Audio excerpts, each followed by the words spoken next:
ভকতি ভাণ্ডাৰৰ দুৱাৰখন যিটো কৃষ্ণই যি কথা এতিয়া উদ্ধৱক কৈ আছে মূল সাৰ কথাখিনি কৈ আছে সেয়াকে আমাৰ মহাপুৰুষ শংকৰদেৱে আমাক সহজে পোৱাকে যে ভকতিৰ দুৱাৰখন সকলোৰে কাৰণে খুলি দিলে আৰু সকলোকে ভক্তিবাদ দৰ্শনটো সকলো জাতি জনগোষ্ঠীৰ মাজত দি প্ৰচাৰ কৰিছিল আৰু কৰাইছিল গাৰুৰ গোবিন্দ মীৰ পৰমানন্দ আহোমৰ নৰহৰি বামুণৰ ভট্টদেৱ হীৰাৰ চিয়াতা নগাৰ নৰোত্তম কোচৰ মুৰাৰী এনেধৰণে সকলোৰে মাজত তেওঁ মহাপুৰুষে বিলাই দিছিল এটা ডাঙৰ কথা বাপাইসকল মহাপুৰুষ শংকৰদেৱ আমাৰ এই অসম ভূমিত অৱতাৰ গ্ৰহণ নকৰা হলে আমি আজি এই কৃষ্ণ কথাৰ অমৃত পান কৰিবলৈ কেতিয়াও নাপালোহেঁতেন সেইকাৰণে লক্ষীনাথ বেজবৰুৱাদেৱে এষাৰ কথা কৈছে যে কাৰ্যৰ সমষ্টিয়ে মানুহৰ জীৱন চৰিত্ৰ সেই জীৱন চৰিত্ৰ শংকৰদেৱে ইমান বহলকৈ ৰচনা কৰিলে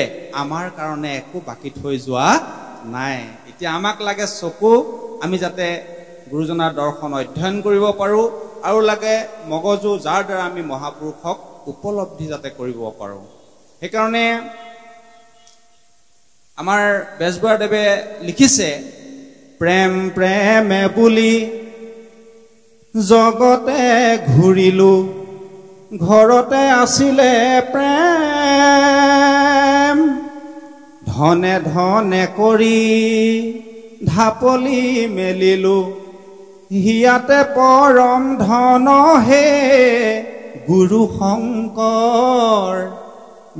শংকৰ আমি ধন ধন বুলি বেজবৰুৱাদেৱে কৈছে ঢাপলি মেলিলো মহাধন গুৰু শংকৰ আমাৰ ঘৰতে আছে তাৰমানে অন্ধলাই নেদেখিলো বুলিও কৈছে গুৰু লাগে মোক শিক্ষিত শিষ্য জগতত জাননী দিলো জগতৰ গুৰু শংকৰ ঘৰতে অন্ধলাই নেদেখিলো আমি কিমান ভাগ্যৱান বাপাইসকল বেজবৰুৱাদেৱে নিজকে অন্ধলা বুলি কৈছে গতিকে সেই মহাপুৰুষ শংকৰদেৱৰ সমস্ত শাস্ত্ৰৰ সাৰাণী কীৰ্তন দশমত উল্লেখ কৰিছে কথাবিলাক এটা কৃষ্ণই উদ্ধৱক কৈ আছে যে আপুনি যুগ ধৰ্ম সাপেক্ষে আজিৰ তাৰিখত উদ্ধৱে প্ৰশ্ন কৰিছেই জ্ঞানে গতি বুলি কয় ভগৱন্তৰ জ্ঞানৰ ভঁৰালটো ইমানেই ডাঙৰ আপুনি ধান গণনা কৰিব পাৰিব জানো ভঁৰালৰ ধান কোনে গণনা কৰিব পাৰিব পৃথিৱীৰ বালি কোনে গণনা কৰিব পাৰিব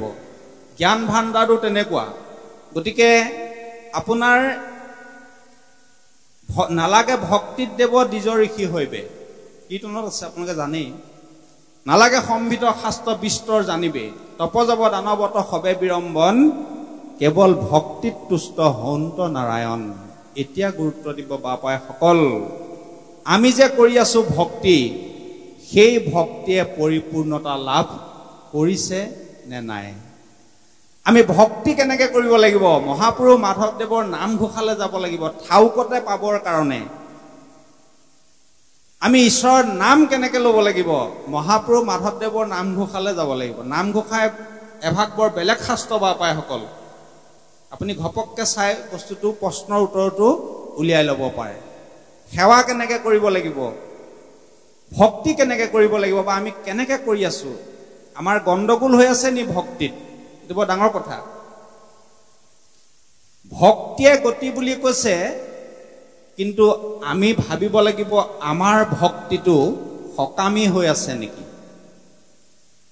আমাৰ ভক্তিটো যদি সকামী হৈ থাকে আমি চাকি এগছ জ্বলাইছো ধূপডাল জ্বলাইছো তাৰ লগত যদি আমি আমাৰ মনৰ মোনাটোত ভৰাবৰ কাৰণে কিবা এটা যদি মোনা এটা বান্ধি লৈ গৈছো ভগৱন্তৰ ওচৰলৈ সেই ভাৱ লৈ যদি চাকি ধূপ জ্বলাইছো তেতিয়াহ'লে সেয়া সকামী ভক্তি সকামী ভক্তিত আমাৰ আত্মাটো কেতিয়াও মুক্ত নহ'ব সকামী ভক্তিত আমাৰ আত্মাটো যুক্ত হৈ থাকিব বাপাইসকল মনত ৰাখিব আমাৰ ভক্তিটো কেনেকুৱা হ'ব লাগিব নিস্বাৰ্থ নিস্পৃহ হ'ব লাগিব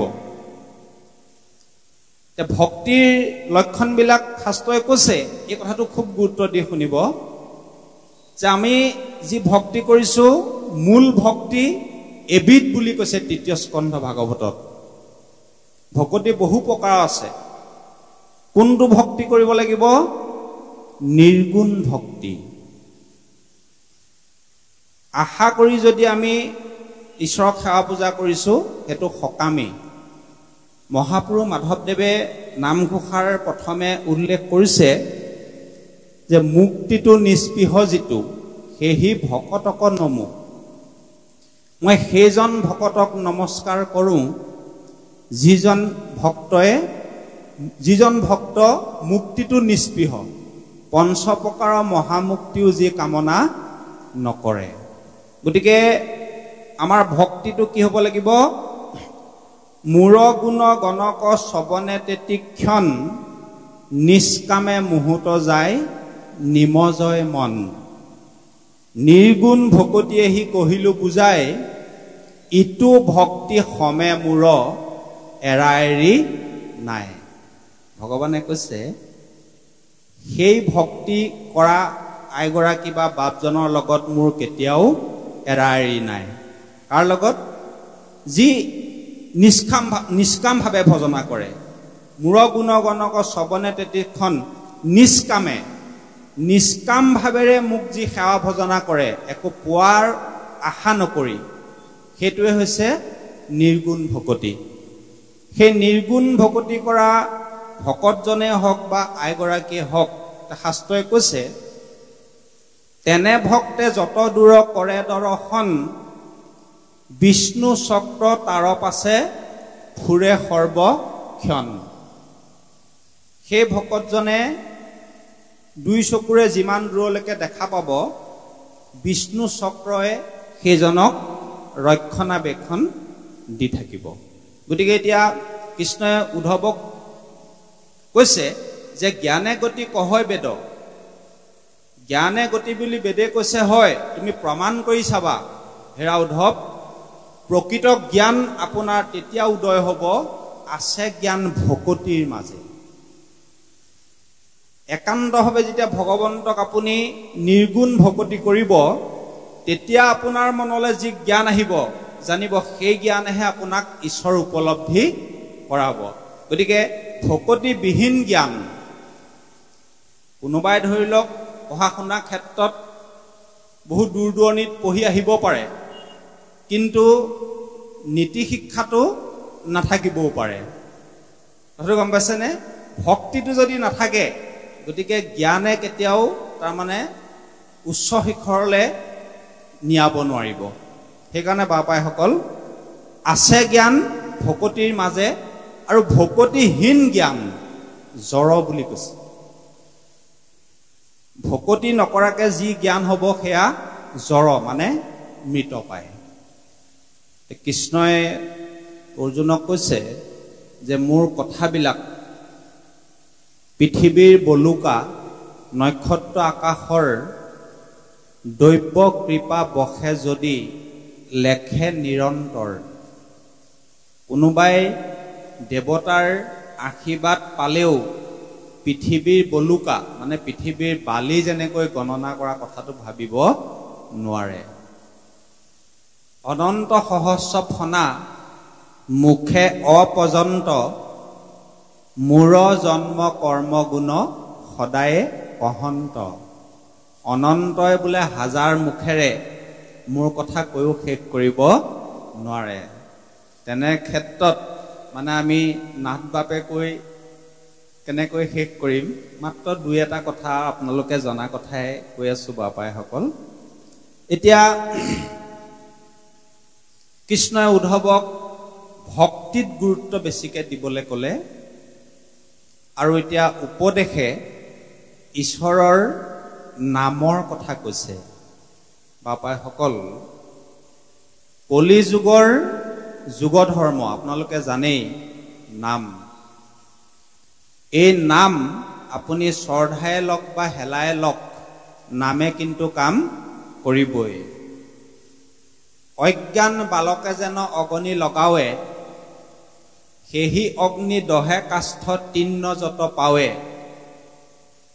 3 বছৰীয়া ল'ৰা এটাই নাজানে বুলি জুই চোলা কাঠি মাৰি খেৰৰ দম এটাত জুই লগালে নজ্বলাকে নাথাকে অজ্ঞান বালক বুলি নজ্বলাকে নাথাকে জ্বলিবই ঠিক তেনেকে সেইমতে অজ্ঞানে শৰীৰৰ নাম লয়ে তথাপি সমস্তে তাৰ পাতক দহৱে এই অজ্ঞান বালকৰ লগত তুলনা কৰি কৈছে কথাটো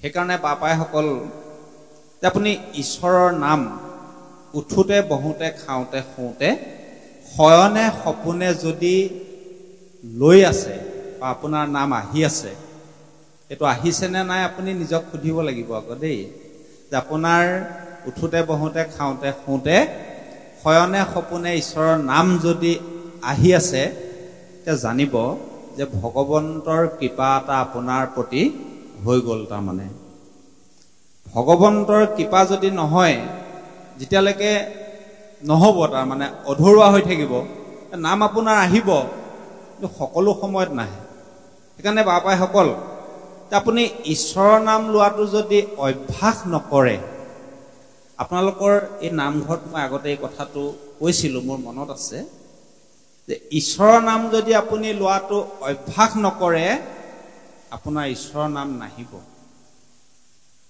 মহাপুৰুষ মাধৱদেৱে ঘোষা কৰিছে যে জ্বৰ তাপপীয়া মৰণৰ সময়ে কৰা হৰি কৃপা মোক হে প্ৰভু মোক তুমি এটা কৃপা কৰা জ্বৰ বেমাৰ আজাৰ কিবা কিবি হ'লে তোমাৰ নাম যাতে মই মোৰ মুখেৰে যদি নাহে শুনিব যাতে পাৰোঁ শুনিব যদি নোৱাৰোঁ স্মৰণ যাতে কৰিব পাৰোঁ সেই কৃপাটো তুমি কৰিবা কিন্তু কথাটো এইটো আছে বাপাইসকল আপুনি অভ্যাসৰ নৰ কৰ্ণপথে খৰ অভ্যাস নকৰিলে কিন্তু আপোনাৰ নাম কেতিয়াও নাহিব তাৰমানে মই এইটো বিষয়ে বিভিন্ন কাহিনী কওঁ আপোনালোকক ইয়াতো আগতে এভাগ কৈছিলোঁ বাৰু আপোনালোকে শুনে যদি আকৌ এবাৰ কৈ দিওঁ বাৰু খুব গুৰুত্ব দিব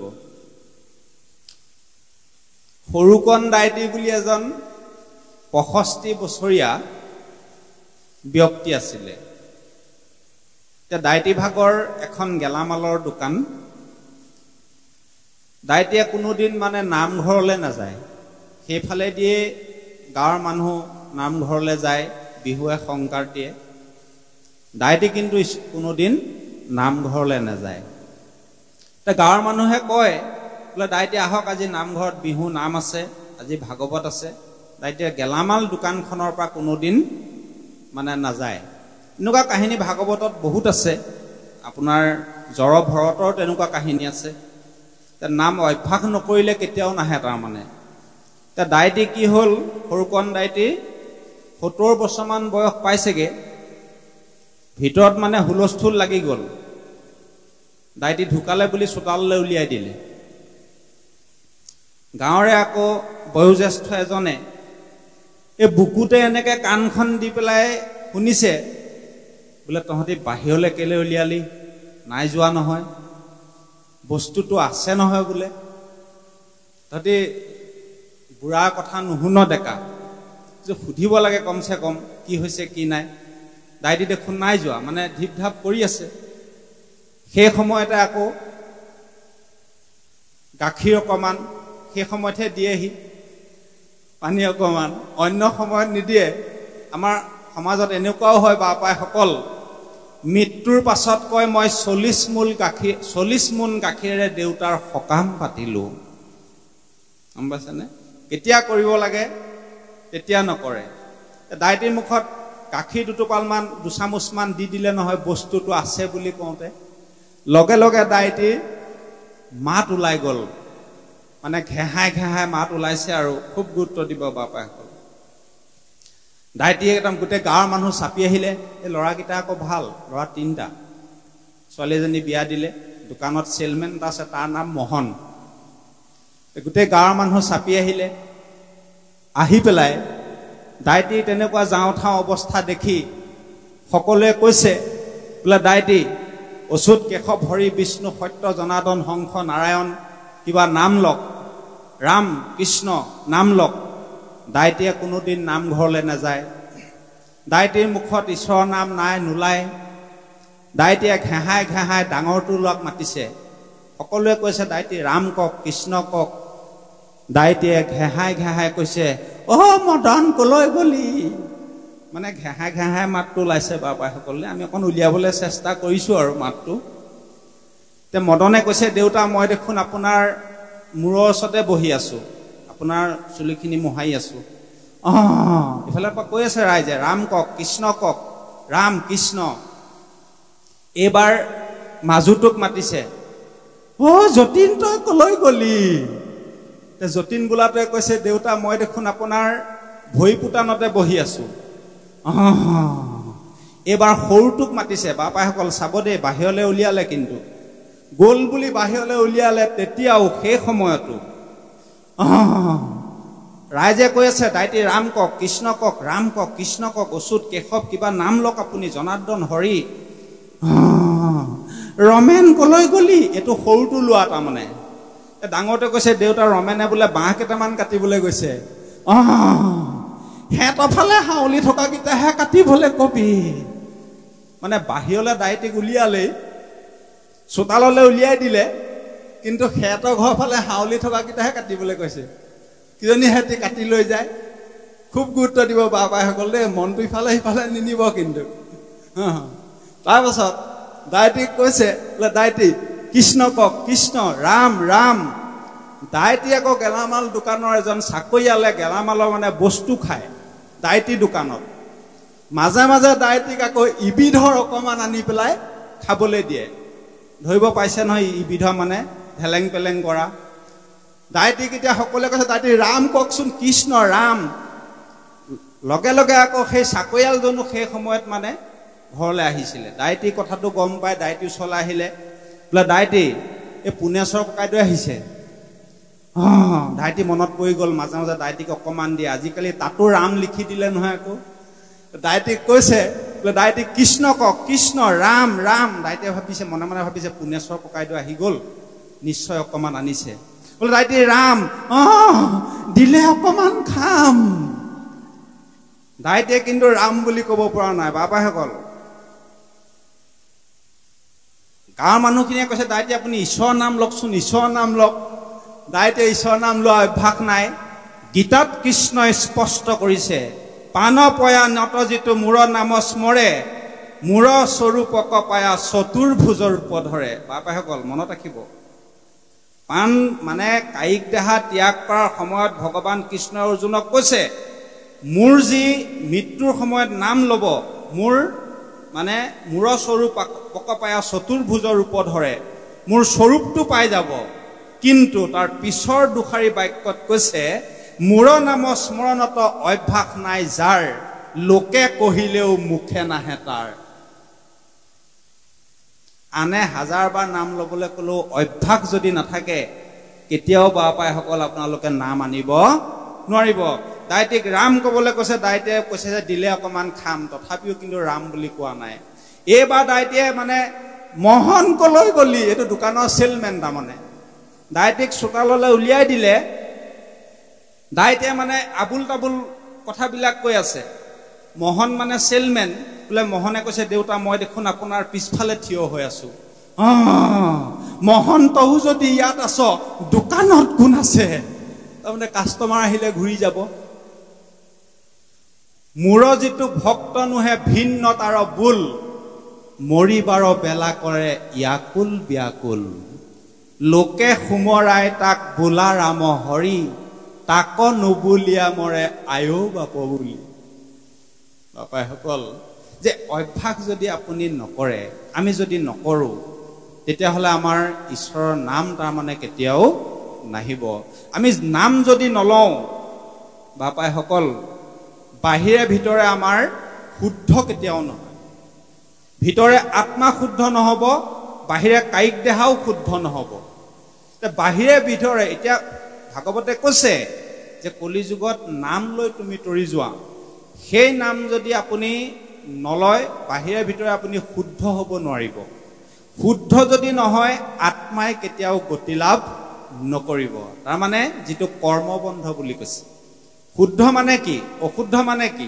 যে আমাৰ যদি পাপ হৈ আছে তেতিয়াহ'লে আত্মাটো সেই পাপযুক্ত আত্মাটো কেতিয়াও তাৰমানে গতি লাভ নকৰে। এইটো কৃষ্ণই উদ্ধৱক পাকে পাকে কৈছে।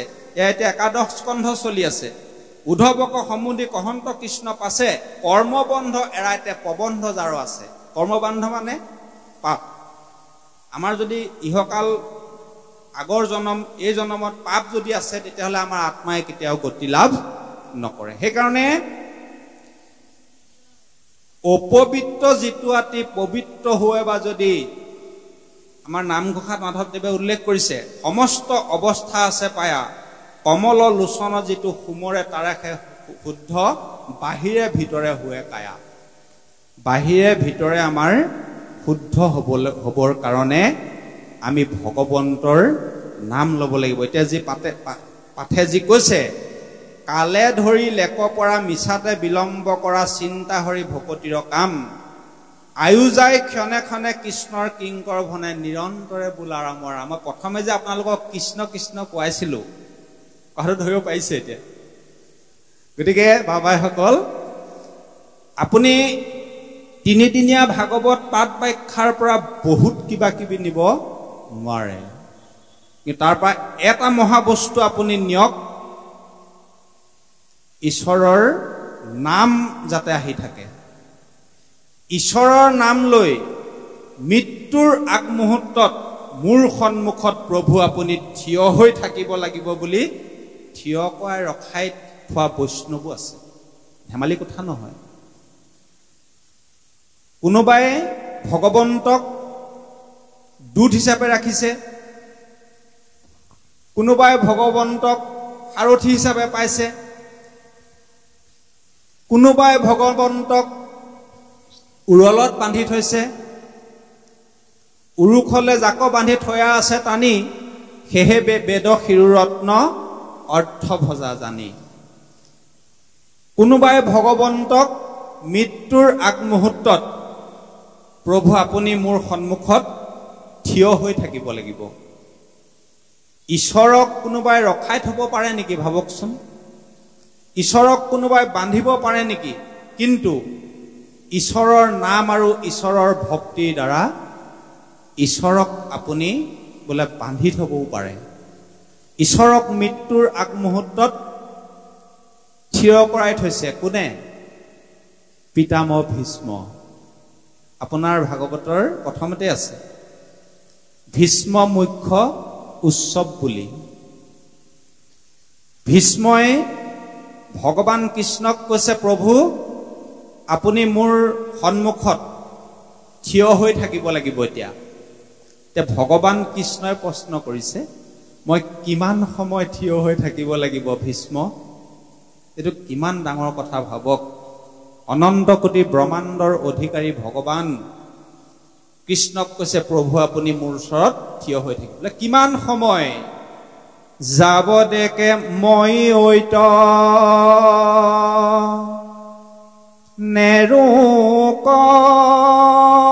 নেৰোকলে বৰ,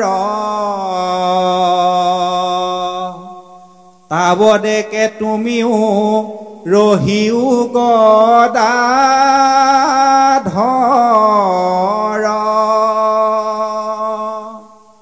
হে গদাধৰ, কৃষ্ণ এটা নাম গদাধৰ, শংখচক্ৰ গদাপদ। হে গদাধৰ, যেতিয়ালৈকে মই কায়িক দেহা ত্যাগ নকৰো, তেতিয়ালৈকে মোৰ সন্মুখত প্ৰভু থিয় হৈ থাকিব লাগিব। এইটো কিমান ভাবকচোন। সেইটো কোনে কৰিব পাৰিছে? কংসই কৰিব পাৰিছে নে ৰাৱণে কৰিব পাৰিছে নে দুৰ্যোধনে পাৰিছে নে দুঃশাসনে পাৰিছে? ভকতেহে পাৰিছে।